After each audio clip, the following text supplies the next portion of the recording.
ازاي تعملي ديكوباج على صينيه خشب من غير تأسيس بأبسط الخطوات ودمج بسيط والفينش كمان نظيف. لو عايزه تعرفي كل الحاجات دي تابعي سلسله الفيديوهات، هم 3، اتأكدوا ان تشوفوهم كلهم. السلام عليكم، يا هلا. ايه رأيكم نعرف تفاصيل الديكوباج على الصينية دي بالتفصيل باستخدام الشوك بينت؟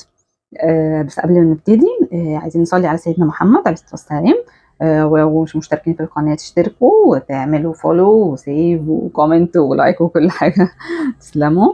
السلام عليكم، يا هلا. الفيديو ده هنتعرف على الشوك بينت واستخداماته وليه بستخدمه. يعني مش بستخدم البلاستيك العادي. هجرب لكم ماركه جديده اسمها اولو. خلاص، هي صاحبتها بعتلي عينات منها فهجربها معاكم. هنعمل دلوقتي صينيه بالشكل ده. خلاص، هخفف الظهر من ورا بالسويتيب وهوريكم نخففها ازاي علشان لما نيجي ندمج يبقى الشكل يعني باين هو نظيف، مش في حاجه عاليه قوي. وبرده بعلي شويه باللون من الجناب. هنشوف هنعملها ازاي ان شاء الله. طيب، اول حاجه هي الورقه. لازم انا لما بعمل السويتيب يا بعمله من فوق لتحت يا من تحت لفوق. هنشوف عدت الورقه ازاي يعني. لكن مش مثلا ما اجيش في الجنب كده، مش هيطلع معايا الطرف كويس.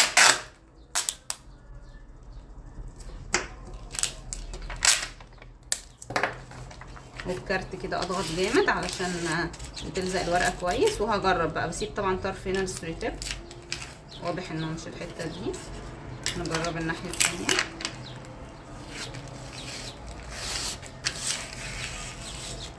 المفروض كده انها الناحيه دي. هبقى اعمل عليها تاني علشان كده بتبقى تتخفف اكتر.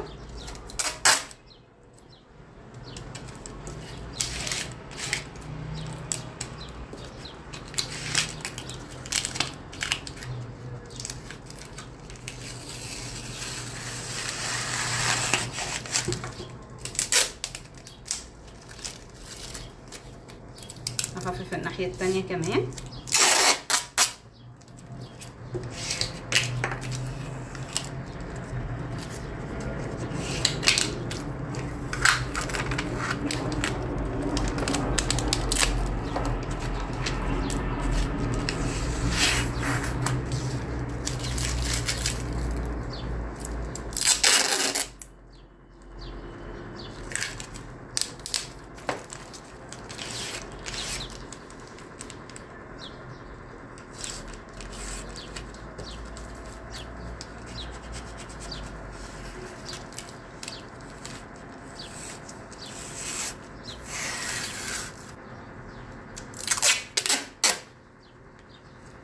كده عايزه من الاربع جوانب.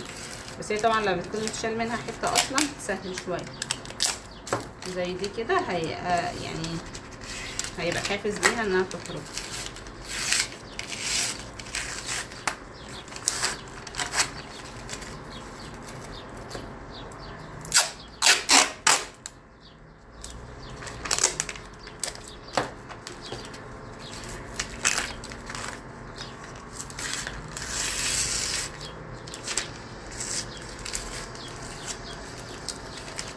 الحته دي ما اتخففتش حلو خالص فهعملها تاني.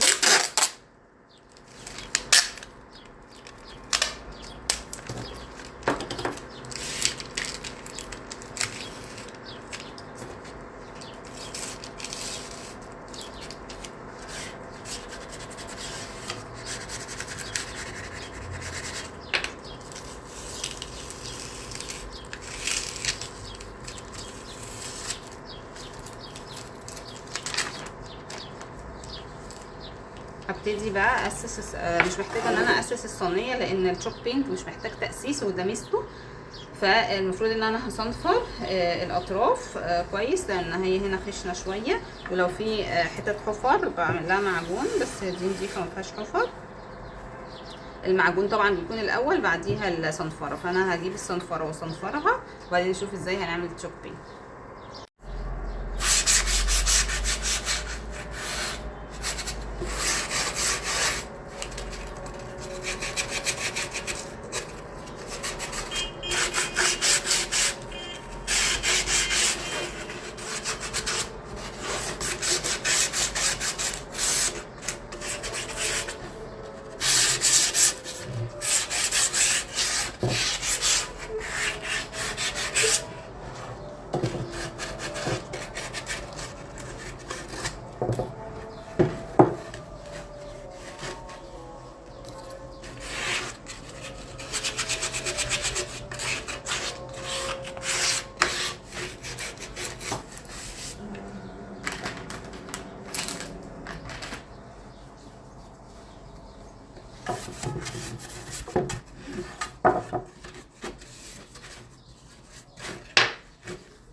هي دي بقى اقوله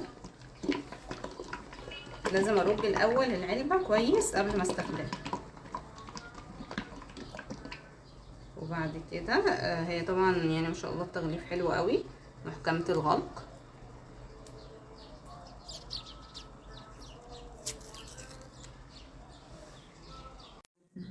وانا تخيلي للموضوع برضو ان هي هتكون اللي من جوه لبني، والخلفيه اللي تحت دي برضو هنعملها بيش، ممكن اجيبها على جنب كده عشان اكمل هنا نفس الخلفيه، وبره هيكون البينك،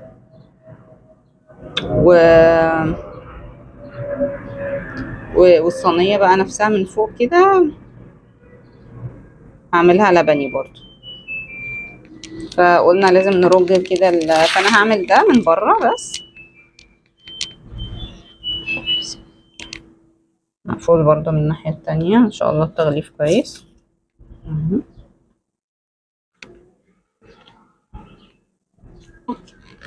وهي كمان كانت جايبهولي في كرتونه ملفوفه حواليه برضو داير عشان يبقى محكم.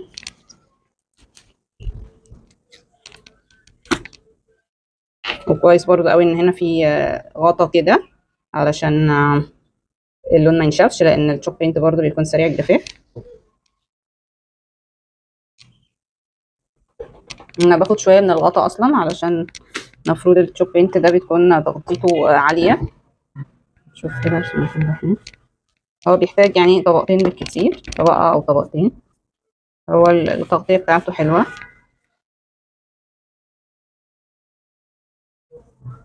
المفروض واحنا شغالين في الشوك بينت لو حسينا ان في يعني ريجه او كده نعمل بالبخاخ كده.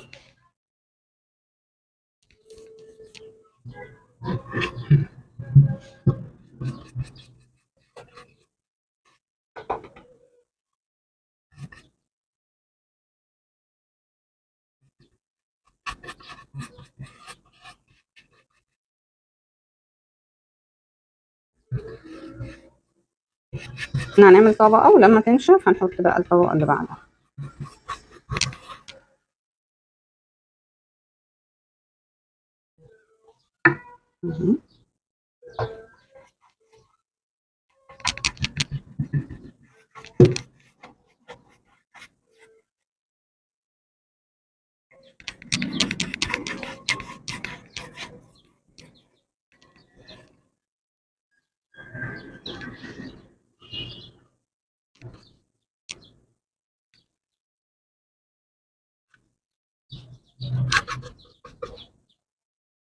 الافضل ان انا اخلي الظهر في الاخر علشان هو واحنا شغالين، يعني لو السطح مش نظيف قوي وده العادي بتاعنا انه بياخد الوان، فالاحسن ان احنا نحط نخليه في الاخر عشان كده كده هنحتاج نعيد عليه، فيبقى مش كتر طبقات يعني.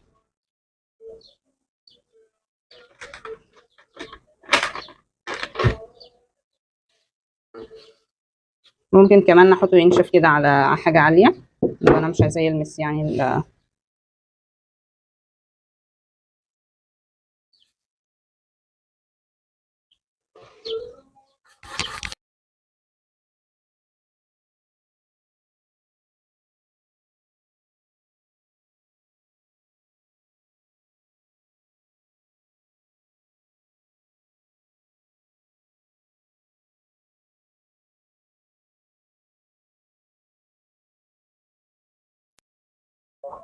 انا شايفه بالنسبه لرايي في التغطيه بتاعته ممتازه مقارنه بكانتري هاوس. انا جربته كان حلو بصراحه، هو زيه مع فرق طبعا الاسعار والكميه. هي كمان عامله عليه اوفر حلو قوي، يتواصلوا معاها على الصفحه بتاعتها قولوا. هسيب لكم الرابط بتاعه في صندوق الوصف، وحقوا عشان هي عامله لفتره محدوده.